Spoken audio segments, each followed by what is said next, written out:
dogs and cats living together, mass hysteria. Goonies never say die. God knows I want you, but you don't get to destroy who I am. The Night Rider. I'm a compulsive liar. That's rough, buddy. And use the power of the Matrix to light our darkest hour. Hey everyone, welcome to another excellent episode of the FanCast. Today it's me and Mike, and we're talking about Akira! Kaneda! That's Mr. Kaneda to you, punk!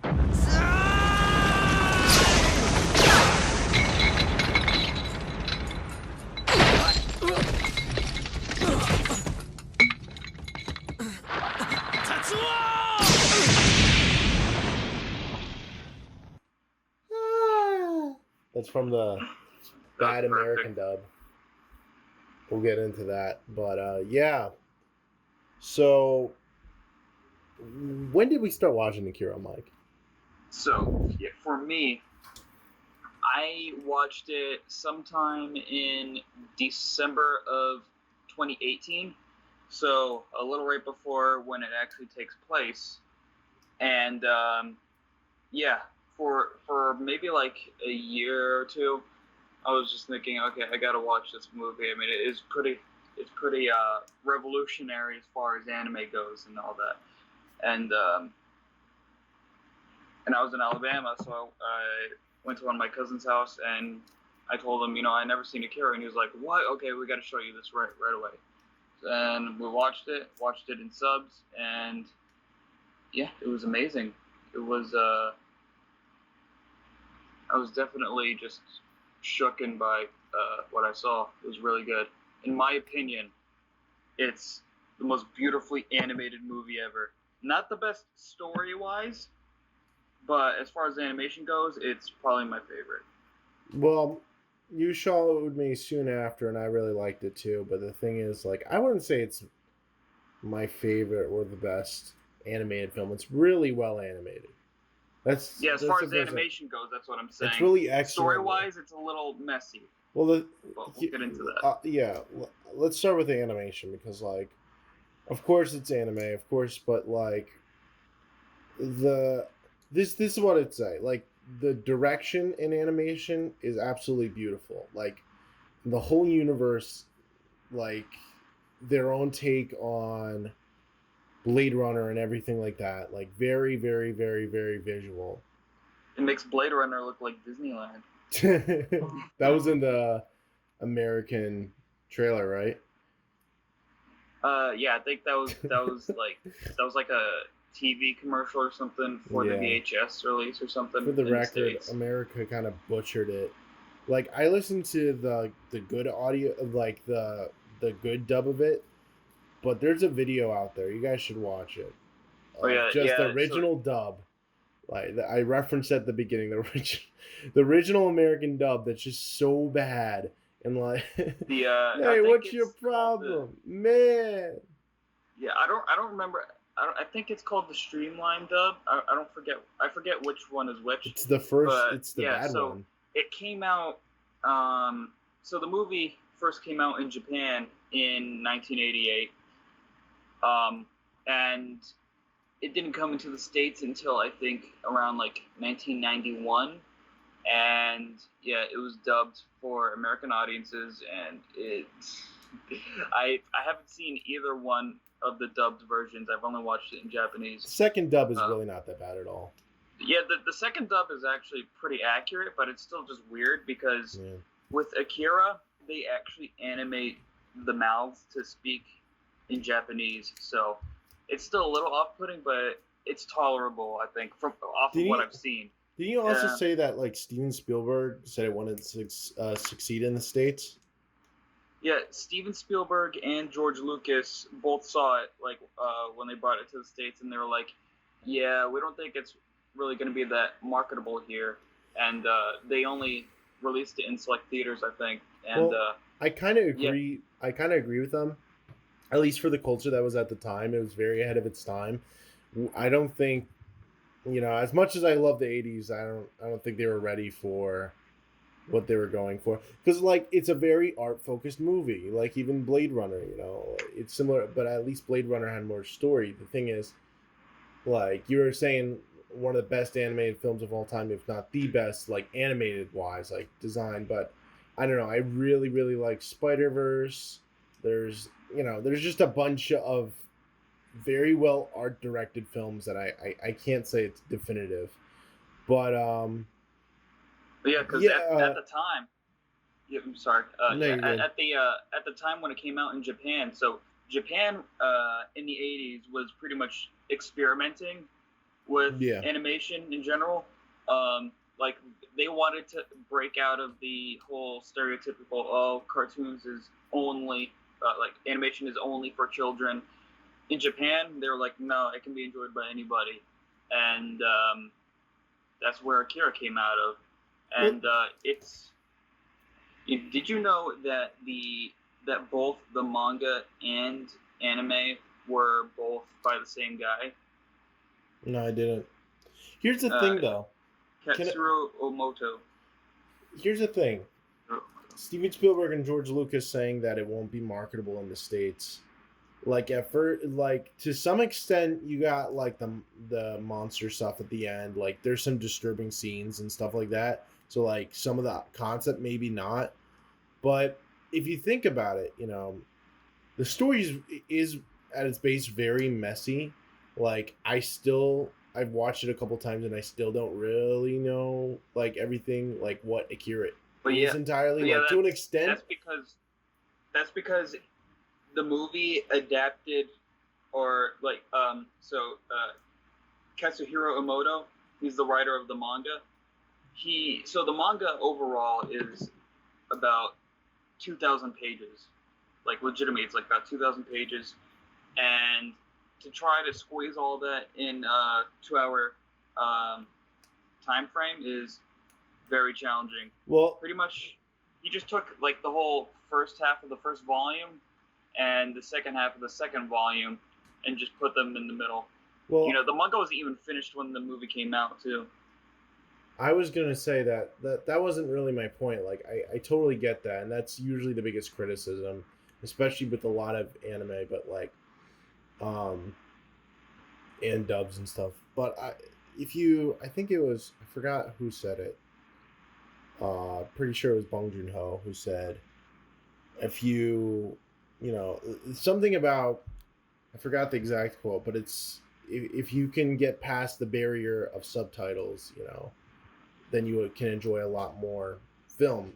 And like I agree with that, because Akira, in a way, you know, apart from the other elements that are kind of confusing that take time to develop, it's not unfocused character wise. It's still about Kanada's relationship with Tetsuo, you know, and them as friends, and like that's the whole driving force of the film.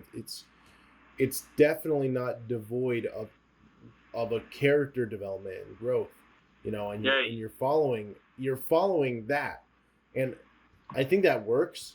And I think a lot of 80s films are that have like confusing subplots work better when you have grounded characters. So Big Trouble in Little China, even the original Star Wars films, you know, sci-fi. I've seen what was the video? I saw a video recently saying that sci-fi is best grounded. I think it was Emperor Lemon's video. He was saying that sci-fi is best grounded when it has realistic characters, or at least situations that we can relate to.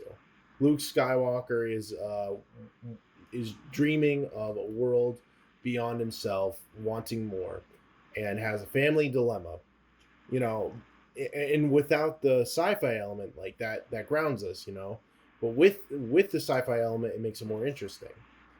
And without that, it kind of isolates the audiences. That's why Star Trek is always off and on again, because sometimes it wants to do deep sci-fi, you know. Fantasy is easier because it's just an extension of the characters always. It's always like, oh, I'm strong, you know, I'm a knight, you know.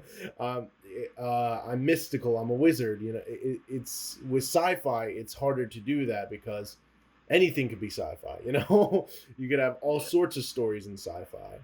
But Akira is good at like having this big universe that you don't have to 100% understand because the characters in the movie don't understand it either. You know, and I think that's what true. grounds. Kind of like Big Trouble. Yeah, like Big Trouble. I think honestly, Big Trouble kind of does it better. You know, Akira's weakest element is its story because like there is a lot that's to understand. It tries to cram in so much in a very short time. But like I said, the dynamics work, the characters work in that way, and you know, and I want it. You know, the ending, towards the ending where you just see you know, Tetsuo turn into this giant blob-like creature. It's blob like baby thing. It's like that should be like it is a scary scene, a legitimate scary scene, but because you relate with the character so much, you're like you actually feel bad for him, you know? Like that's a sad scene. That's not and like I expected that to be like the squished sad scene. I expected that to be like the scary scene in the movie, like the Thing or something like that, like, or Godzilla, but no, that's like legitimately sad. It's like, man, I wouldn't want to be turned into a giant baby blob. And in the process, kill your girlfriend. He just. Yeah, that's awful. It's sad. That's the other good thing about it because like, it is kind of an all-in-one where it's also a monster movie by the end of it, and it's like, and it's one of the monster movies where you actually feel bad for the creature. You know, so like Frankenstein-ish. I like those stories. Those are kind of my favorite, where you can like relate with the monster. Yeah. What do you think of Godzilla films that do that? Yeah, well, kind of the first one when the original when Godzilla dies at the very end, you kind of feel bad for him, and then it just kind of ends off in uncertainty. Which actually, that's exactly how Akira ends off too. I mean, they just. Neo Tokyo is destroyed, and they just go off into the uncertain future, and that's pretty much how the manga ends too. I feel bad for the shark in Jaws. He's just trying to eat some food. The shark in Jaws. The unspoken hero. No. Well, they either had to kill a shark or go in welfare the whole winter. Dude, they could have. Was there any other way than like, okay, so Godzilla, they figured out I don't know how to describe it, but like, you know, it's always the necessary evil of having to destroy a creature. It's like putting down your dog, like in Old Yeller, you know. And it's like, man, it's so conflicting. It's how do they make us feel for these like giant destructive characters? Because like if Godzilla or like Tetsuo existed in real life, I would be like, shoot it down. I don't care. Like hydrogen bomb, cool. Like I wouldn't feel bad because people are, even if it's like, oh, it's nature, it's just how it is. I'm like, I legitimately wouldn't feel bad if it happened in real life. It's just good writing to make you feel for characters that in real life you really want to care about. I know that's why I love Japan so much. It's so weird. Actually, yesterday. So for the past like week or two, I've been rewatching Fist of the North Star, and I know you haven't seen it yet, but I'll show it to you one day. Yeah.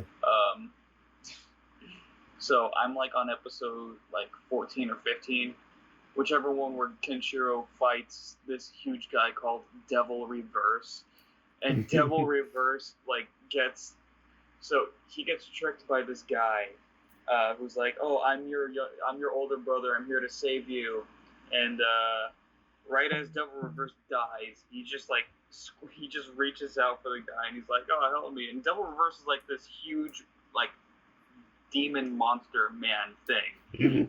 You just feel so bad for him before he goes. You know what else did that well? Like, you know how, like, the first Jurassic Park, it's always, like, the dinosaurs are always the bad guy, and, like, but sometimes they're good, depending on the species, right?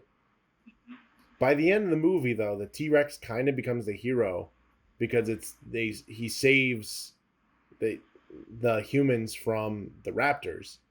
And in Jurassic World, it's like you got this new dinosaur who's supposed to replace the old one, But then when the T-Rex actually defeats him, you feel happy. You feel happy that a T-Rex destroys another T-Rex, and it's like, well, I don't know.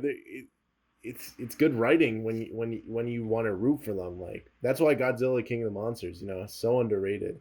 I know the human stuff, I don't care. I know, but when it's the monster stuff, it's so cool. It's actually it's funny how that you brought up Jurassic Park, because I always compared like the whole message that Akira has is very similar to Jurassic Park, where it's like, oh, we've been playing God for a while. I guess this isn't really a good idea. We should probably stop. Yeah, and the whole idea of bite them in the end. You kept thinking on if you could, you never stopped to think if you should, with like, science developments eating their own tail. It's funny, this is gonna sound like really like sad, but it reminds me of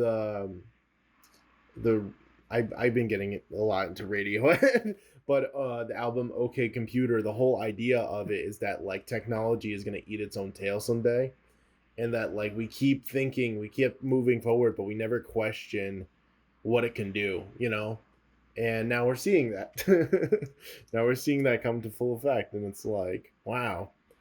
there's this level of like that we all kind of know that people will always do what they think, either for power, for money, or just because they want to see the future without questioning what it means for other people. Yeah, and that's pretty much the whole idea with the government and Akira. Yeah. I think that whole, and it's not like there's just a typical government story. Like, you can look at... Oh, there's a lot of stories. Yeah. I feel like it's so weird. Like, I feel like with Akira, there's just like, it feels like there's several subplots, but they're all like intertwined together. It's very interesting. It's not like Pulp Fiction. Like, all of these are all linear. Yeah. Well, it's kind of like we were mentioning before, Godzilla, Iron Giant, even Jurassic Park to the extent. It's like the government's the big bad guy who just wants control over everything. And that's usually how it goes. It's like, oh, we're going to kill it for the good of the people. No, don't kill it. It's living. It's alive. Oh, blah, blah, blah. It's going to destroy us. That's like the typical plot. But Akira goes for something like darker than that. It's so crazy. Like with Akira, you have like the whole government plot. You have the whole like biker gang plot, which only like it's funny because Akira is kind of known for that, for like casuals who haven't like really seen the movie. Like the first thing you think of is like the whole biker gang scene in the beginning. Even though that's only like a quarter of the movie. Huh? That's only like a quarter of the movie. It's so funny. Yeah, I know. And bro, I don't care what anybody says. That whole bike chasing scene in the whole beginning of the movie, probably my favorite animated scene of all time. You're really kind of like blowing this film up. Like, it's good. Like, it's really good. I'm not saying it. I don't know. They start off with a bang right away, and it's just. It's a great scene. So it's a great scene, but you're making a lot of claims like, oh, this is the best thing ever. I think people should just watch it for themselves to make their own adjustment. I know, bro, I'm just talking animation-wise. I'm no, not but saying still story. animation-wise, because like a great example being, it's like, here's a good. I hold Inside Out as like one of my favorite Pixar films of all time, and I said like, oh, the animation's so beautiful in the film, and then Chucky sees it or someone else sees it, and they're like, it's the worst animated film of all time, or like they don't get it. And like even with you, there's certain films that are like you just Did can't you make get it into. clear to him that it was that you were talking specifically the animation in the movie? I don't know, maybe not. Because that's what I'm trying to say. You know how I'm other just people talking strictly just animation at this point. I don't know. I feel like people also make a lot of assumptions based on other things. People get it twisted, especially with animation. For like, the Lego Movie is such a beautifully animated and written film but if you didn't like one part of the plot, you can say it's a bad movie, quote unquote. You know what I mean? Same thing with like the first Mad Max film. It's such a great choreographed film, but it's not that good of a story. So like, is it a bad film? That's what I'm you saying. know, I'm strictly just talking about the animation right now. And I'm saying the biker scene is probably the best animated scene with its animation. All right. As long as that's clarified, because there's always going to be... Yeah, I'm trying to clarify that with you, too. It's really interesting, the state of anime that was in, like, the 80s, because, I don't know, like, Hello Kitty was, like, the biggest Japanese thing, and when was that? When did that start? That wasn't 80s, that was more 90s. I don't know, like, anime, okay, pre-80s anime... Let's see, what do we have? We had Astro Boy and Speed Racer. Astro Boy and Speed Racer, but those were like imports. Those were like TV. And no, we're talking. I'm just thinking movie wise. Like closest we got was Studio Ghibli, but barely anyone watched any Studio Ghibli films in the 80s. Like barely anyone. I mean, animation was still. The only other 80s anime film that I've seen was the Fist of the North Star movie. I mean, 80s movies in general. 80s movies in general were kind of still finding their footing. I mean, when it comes to animation, like what? The Little Mermaid wasn't until 89, and that whole decade, Disney released all these films that no one liked. I wouldn't say no one liked. People like them now, but they were box office flops. I'm honestly trying to think. Like we got. It's hard, you know. It's hard because it was so defined by live action films. You know, it never seemed like.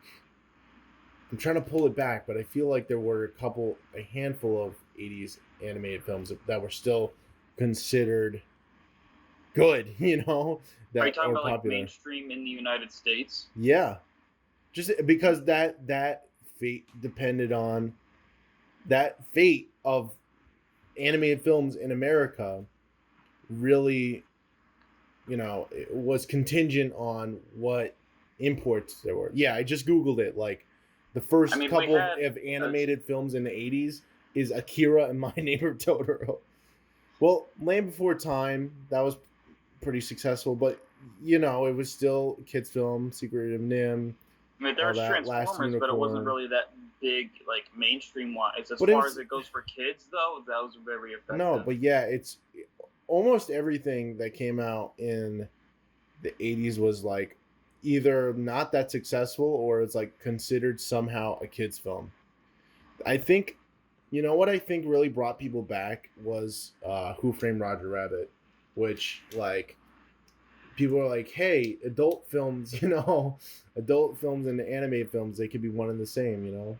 You can like something as an adult. And then, like, Akira was ahead of its time because Western culture, when Little Mermaid came out, and then we got the new Disney Renaissance and everything like that, and people were like, wow, animation's an art form, not just, you know, a place you bring your kids. Like, oh, exactly. Like in like what they were saying in Close Encounters, like, oh, I watched Pinocchio as a kid. I loved Pinocchio. I'm going to show my kids that. It could be more than that. It could be like, oh, this is legitimately a good film, and I can watch it on my own, you know? Yeah.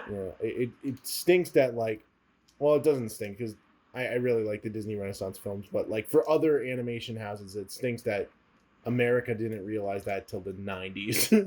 You know, it also really stinks, too, because there's still people out there today that think that animation is strictly just a child's thing, which is that's just dumb. You're just an idiot. So, Mike, that just means they're ignorant. That doesn't mean they're an idiot. No, they're idiots. Oh my gosh. You're making some bold claims today, Mike. What are they gonna do to me? Tell you you're dumb and you're an idiot. Oh, are they now? Well, please. That's very hard to acknowledge now because, like, we got The Simpsons, we got Family Guy, we got, you know, like, even for the people who thought animation was just for kids. Now the new norm is like, here's the animation that's for kids, and here's the animation for the adults. And the animation for adults has to be very vulgar and very like, very passe. And animation for kids has to be super duper kiddie and not have any storylines. And it's like, and now we blend both of them. I feel like the perfect in between with that was Avatar. I was about to say that Avatar. Also, we got regular show and everything like that, but that's geared at like older kids. And yeah, and Akira is just one of those films. I would say it's on the lines of Spider-Verse, where it's like, I feel it really doesn't matter. Like, actually, well, no, Akira, I wouldn't show my late kids teens Akira. And up. What were you saying? With Akira, I would say like late teens and up. Yeah, maybe not Akira. Akira is rated R. There's definitely some stuff that I wouldn't show my kid if I had. Yeah, no. I was about to say that. I'm like, wait a second. Like, I would wait until like maybe like 17 or 18, because I watched it when I was 17. At least. I think. Or I was 18. I don't remember. How old am I? We're gonna take a quick commercial break, and we'll be right back. The following announcement has been paid for by Morning, Noon, and Night.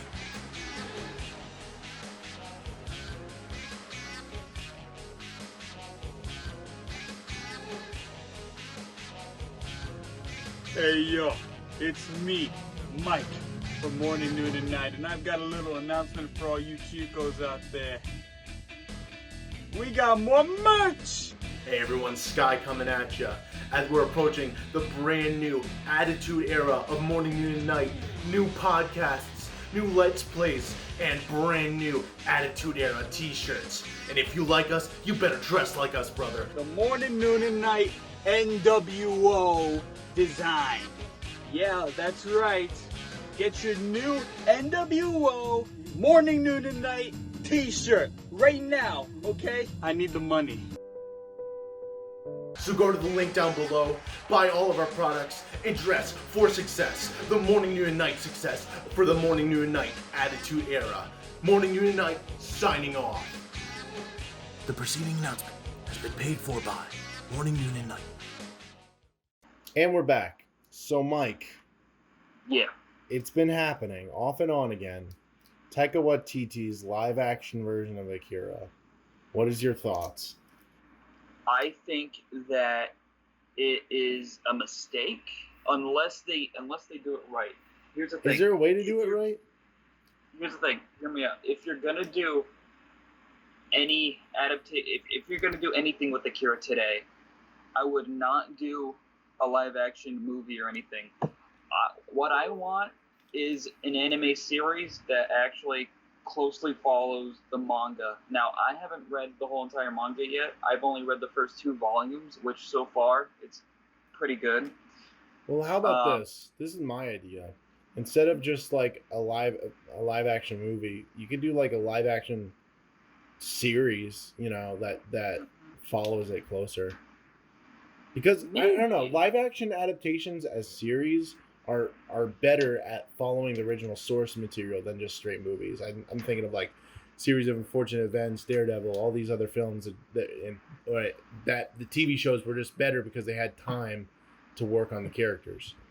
I personally would just stay in the anime route. Yeah. Just because if you're going to go live action, I don't know, I just don't really trust directors nowadays with... Well, have we even had a good live-action anime adaptation ever? What? Have we even had a good live-action anime adaptation ever? A good one? I don't think so. Nope. There's a lot of bad ones. You got the 90s Fist of the North Star movie, which Dante Bosco, I love you. Yeah. Nothing against you. You're amazing. You're a beautiful man. You got... and then you got...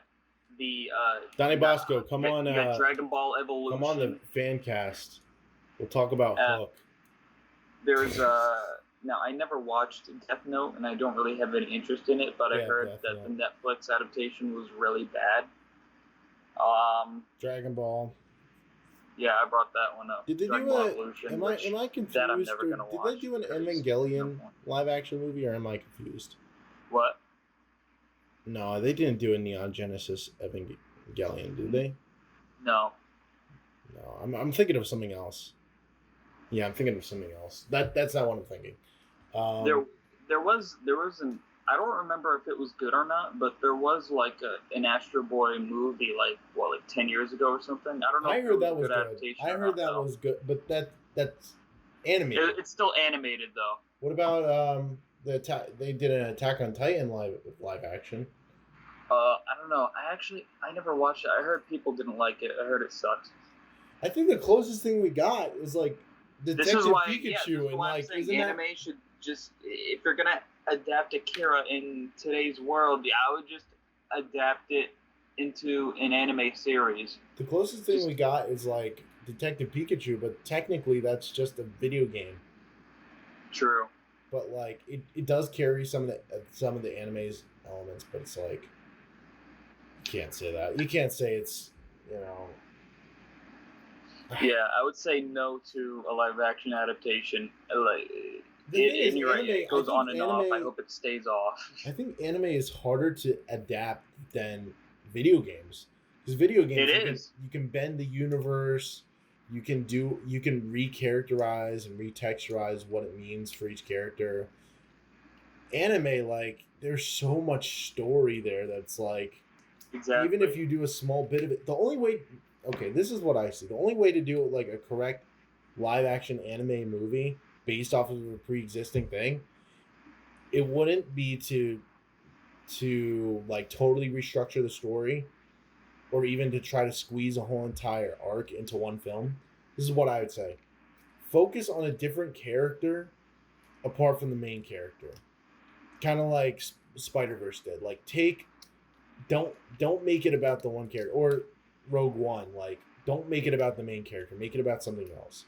Because, like, let's say, here's an example. I don't know. This could be awful.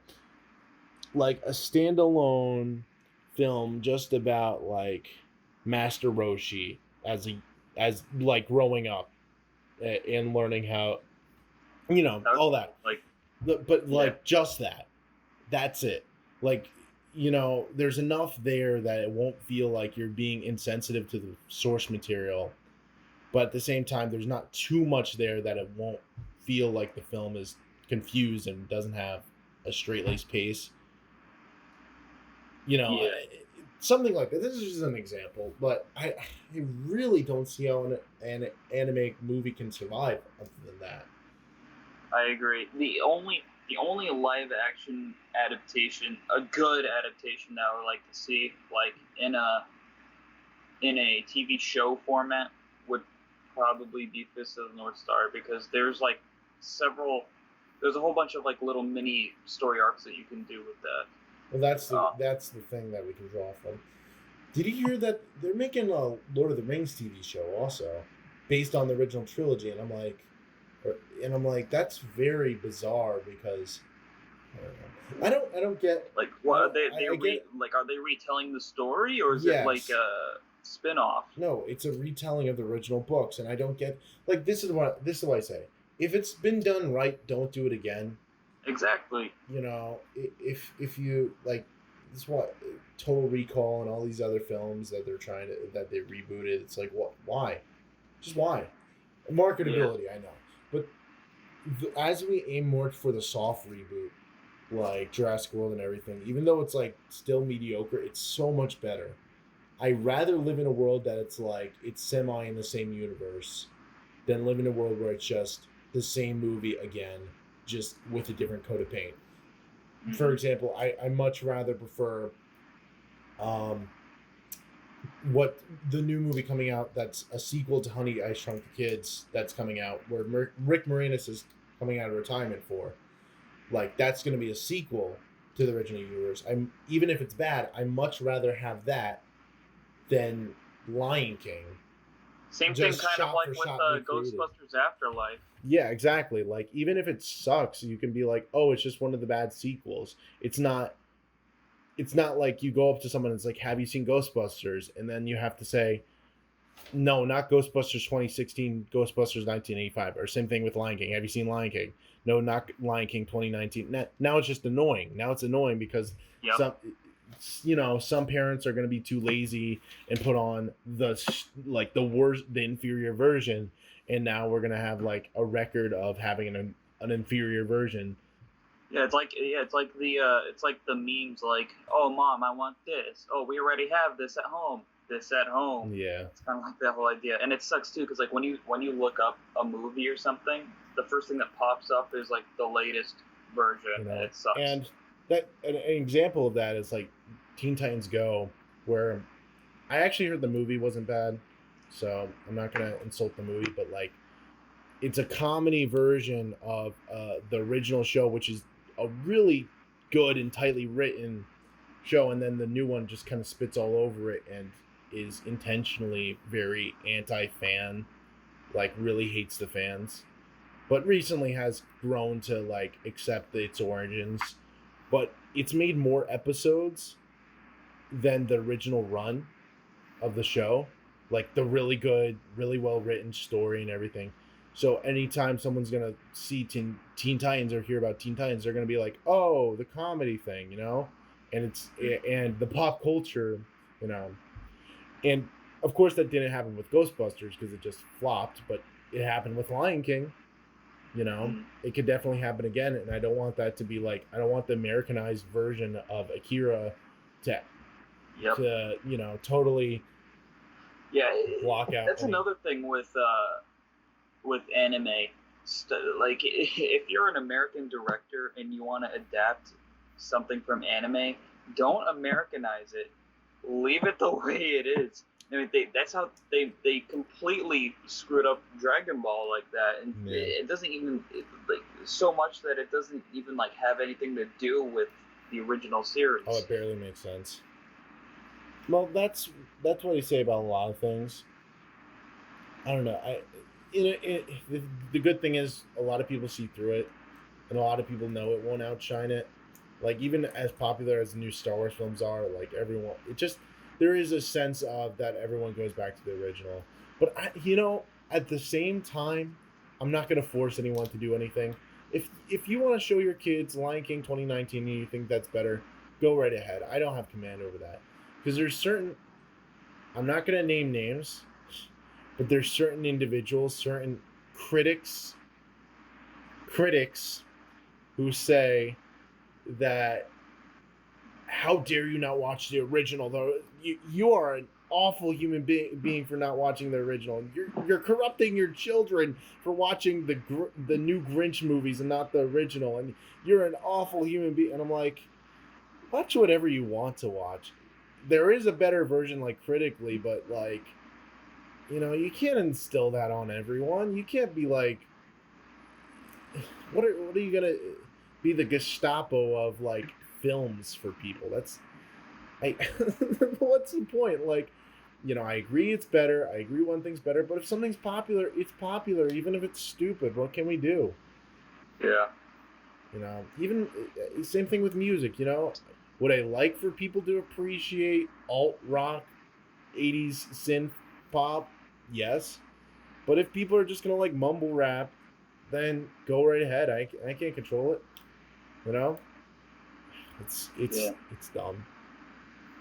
I got an interesting question though. So, like, I'm not a gamer by any means. I don't consider myself one. But how would you feel if we had like a proper Akira video game? I don't know how it would be done because Akira is very. Like, I don't know if it would be focused on the motor Famicom or something. I don't know if it will be focused on like the motorcycle aspect or like. This is the problem with movie adaptation games, because like they can either go really good or really bad, but the thing is, it's about the mechanics and the story. I don't want it to just be focused on retelling the Akira story. It'd probably be focused on an additional story. I would probably like go through the manga or something. Yeah. I don't know. I think it would be interesting. Like imagine like you're Tetsuo and you're like you're going along with like the Resistance and stuff, like you're with Kei and Ryu. I don't know. That'd be really cool. That'd be And cool. we've seen anime styling's been done in video games really well. Yeah, the Dragon Ball games that have been coming out for like the past 5 years have been really good. Even though like all it does is really it just retells the Z over and over again, which I really wish they would go back and retell some of the old Dragon Ball stories. Well, that's the thing with video games. It's like you can do one or three ways. You can retell the film verbatim, which can go really, really, really, really bad, which a lot of video game, movie adapted into video games are. Like they're just really, really, really bad versions of the movie, but some are good. Like SpongeBob movie, the game is good. Ratatouille, the game is good, and they just follow the film beat for beat. You can do, or B, you can do a sequel or like a spin-off of what's happening in the actual film and have your own story. Like Back to the Future, the game did that well, and a couple other films did that well. Ghostbusters, the game. Yeah. Oh, I haven't played that all the way through. Back to the Future game is a Telltale game, so it's not like free roaming. It's like, you know, their method is you ask questions and then you ask questions and you ask questions, you ask questions. Ghostbusters is at least like a game, and they got the original cast and everything. So like I consider that the official third movie. I agree. A lot of people say that actually. Or you can do the third thing, which is don't worry about the story at all and just make a really good mechanic, and then, you know, just be fun to have the characters in there, but it's just a fun game regardless, which I'm trying to think of a good example of that. But I've played games like that before. Like, I don't know. It's really hard to pinpoint one because like there's a lot of that do that. It's the equivalent of like just you're skinning the game. It's a fun game no matter what. It's like I'm trying to think of a really good example of that.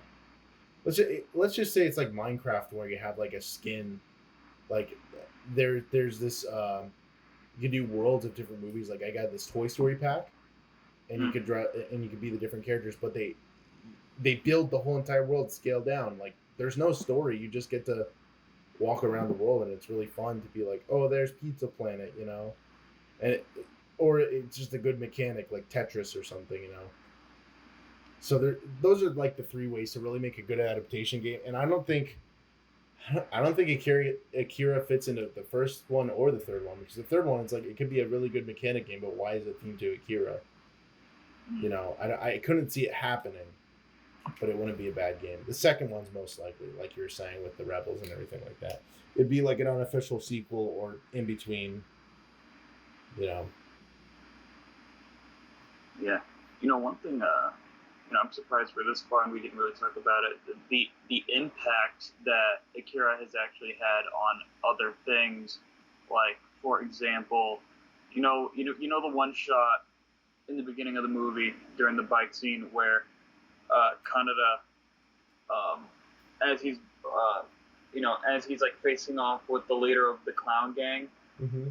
and then he does like that whole drift and stop, that one shot where it comes and the very just like goes out. Shot. Yeah. There's so many cartoons, like movies and series that have copied that exact shot. Oh yeah. Like I think even like I haven't watched it, but I think even the Batman 90s cartoon does that. Oh, most likely. Yeah. And also, we can't forget this regular show. You want to talk about that? Yeah, the what was it? Tetsuo and Kaneda was Mordecai and Rigby in an episode, right? Or was no, it was just Rigby that was dressed up as Tetsuo. I remember with Mordecai in a red jacket though. Maybe that was supposed to be a different character. Who knows? I don't know. I'll check. I'll see. Because I remember Rigby was dressed up as Tetsuo, and like he had like the whole giant fleshy pink arm thing on him. That's the main reason I made you watch regular show, because like I knew in the second to last season they did an Akira reference, and I'm like, that's the only that and like all the 80s music. Oh yeah, bro, and the Dragon I Ball remember Z like arc at the end. Oh yeah, Mordecai did wear a Canada jacket. That's funny because their dynamic is kind of like that anyway. Yeah, bro. We need to get that jacket too. I've seen it. It's expensive, but I've seen it done. Yeah, as all like movie replica things are, which is annoying. Even though it's from an animated film, it's not really a replica because it's not real. It was drawn. I know, and I've seen pictures all over the internet. A lot of people have done the Tetsuo cosplay. Right as he's turning to the baby. Like I don't get how people drag that a huge pink blob thing all day with their one arm. Put wheels on it, like a skateboard on it. A what? Put like wheels on it, like a skateboard, and just wheel it behind you. That would be funny. That would actually be pretty good. The other, just thinking, like, also you got the bike and everything, which people have brought into a live action, and was in Ready Player One, which, Ready Player One, the movie is fine, the book is fine, it has some neat ideas, but I don't think it's as, like, I liked it for a time, and then, like, rewatching it, and then reading, like... It's also, it's as messy as Akira is almost in some ways. It's probably more messy in a way, because, like, I don't know, the characters aren't fleshed out enough. Like, the final fight is awesome, period.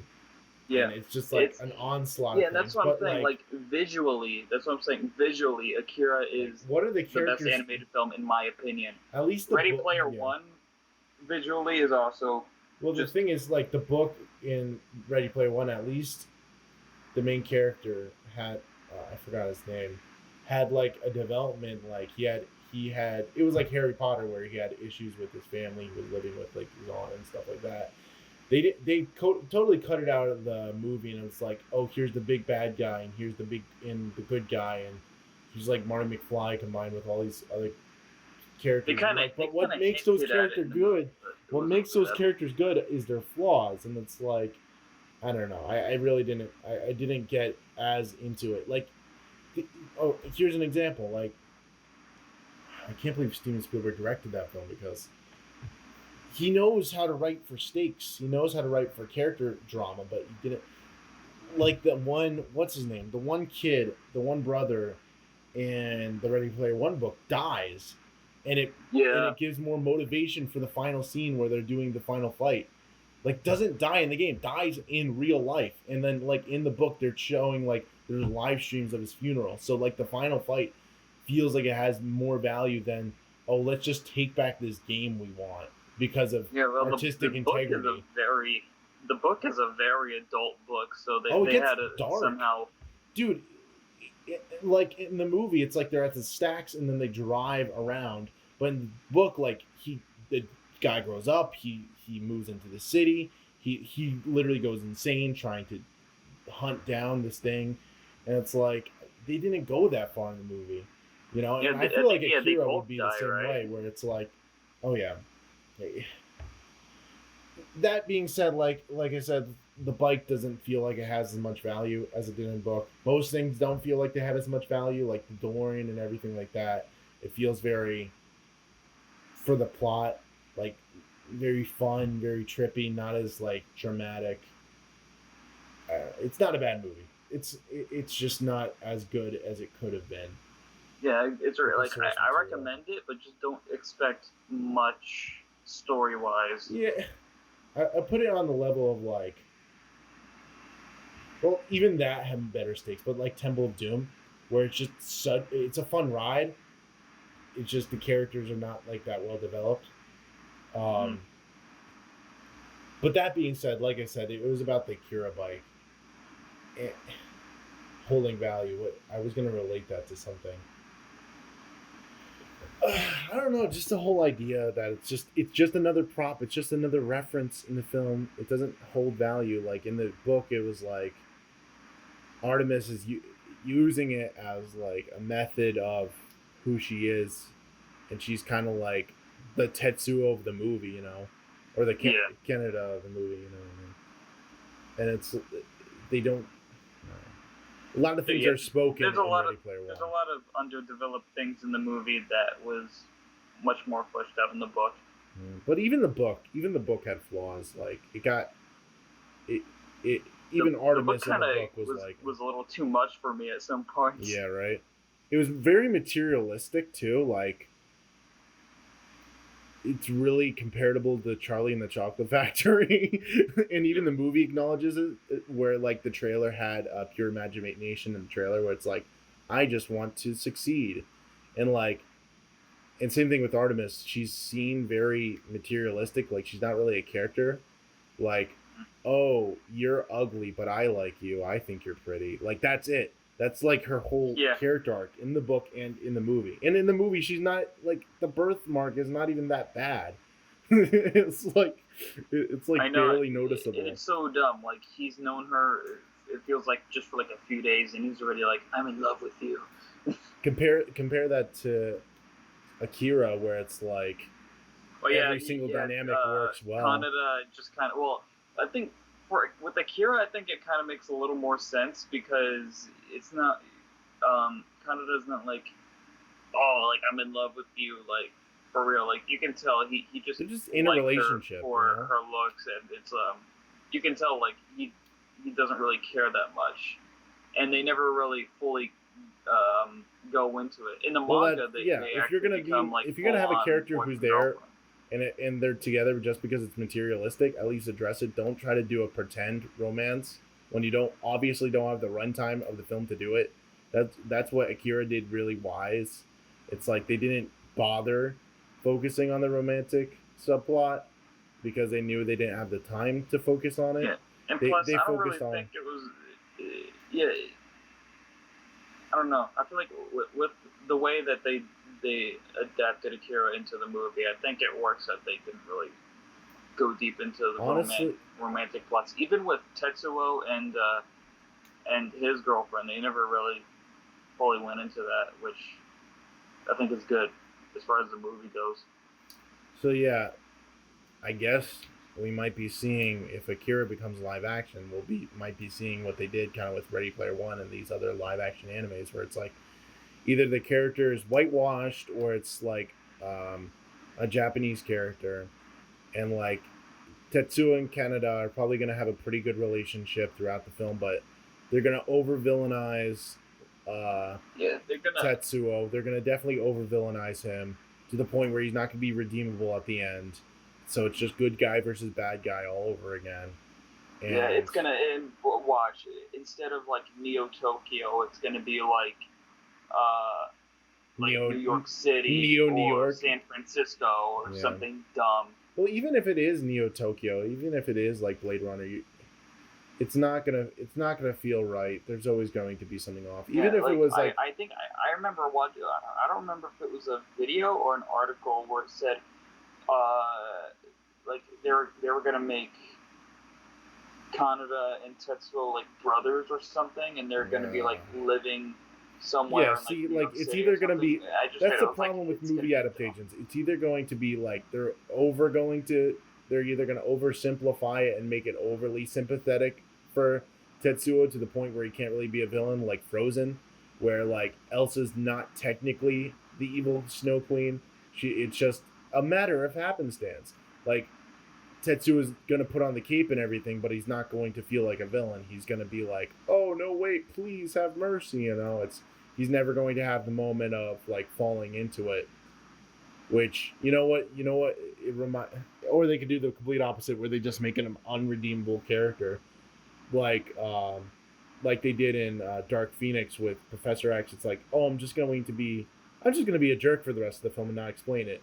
Meanwhile, the cartoon was like, and the original comic was like, Professor X was taken over by an alien virus and the worst part of himself is coming out and they have to control him, which is very similar to Akira. It's just why, I don't understand why complex character developments and complex moral statements are so hard to adapt sometimes, because they're like, oh, let's just oversimplify it to they're always the good guy or they're always the bad guy, and it's all an accident. Yeah, I don't know. It's weird. It's a great thing the way that the movie handled Tetsuo's character. As much as I like Godzilla, King of the Monsters, like they even did that with Godzilla, where it's like, I love him, I love Godzilla, you know, like you got 11 from Stranger Things who's like, oh, he's a hero, and it's like, he still kills a lot of people, he still doesn't directly want to protect people. He's still, I don't know, it's there's a happy medium in that somewhere. There's a happy medium. Yeah. A lot of films. There, hopefully we can get. This is my wish for the future, and hopefully for the Akira film and any other film that tries to adapt these complicated characters. It's okay to have moral gray areas. Please work on it, because it's a good character development thing, and don't just depend on archetypal things. Yeah, at the end of the day, for me, either adapt it into an anime series that follows the manga, or just leave the whole thing alone entirely. Yeah. Stop live action reboots, period. Yes, please. The No Disney more. ones, like, I know Mike has no attachment to Disney, but for me, the Disney ones are particularly insulting, and it's like... Aladdin was hilarious. Spoons? Oh no, they make them so tiny. Check into Hunchback of Notre Dame live action in 2022. The best. Black Cauldron live action 2023. Robin Hood live action 2024. I remember I saw a great Hunchback live action adaptation. It was actually a play, and where a certain individual who may or may not be in this video right now. It's Mike. I'm just kidding. Oh man. But yeah, off topic, there is a really good Hunchback play that combines the Disney version, and if they made that a live action movie, it would be fine, but it's not going to happen. It's not going to happen. We're going to just get bad reboots for a while, aren't we, Mike? But yeah, at the end of the day, if you haven't seen Akira, and if you're interested, please go check it out. And even if you're not into anime, but you just like animation in general, don't watch it with your parents, though. Not storyline wise, it's iffy, but it's not a family film. It's not a family film. We are warning you. I think we haven't said that in the last couple of episodes with Mad Max and Terminator. These aren't family films. These are not child friendly. I would say if you're gonna watch Akira, definitely be like 18 or older. Yeah. Watch it with your buddies. Have a laugh, enjoy it, and listen to the original dub of it. And also check out the score for the movie. Yes. It's definitely interesting. All right, everyone. This is where we're going to call it. Have a good night. This is where we're going to call it. What are we going to call it? The FanCast? We're going to call it Canada! Akira! Tetsuo! See you all next time.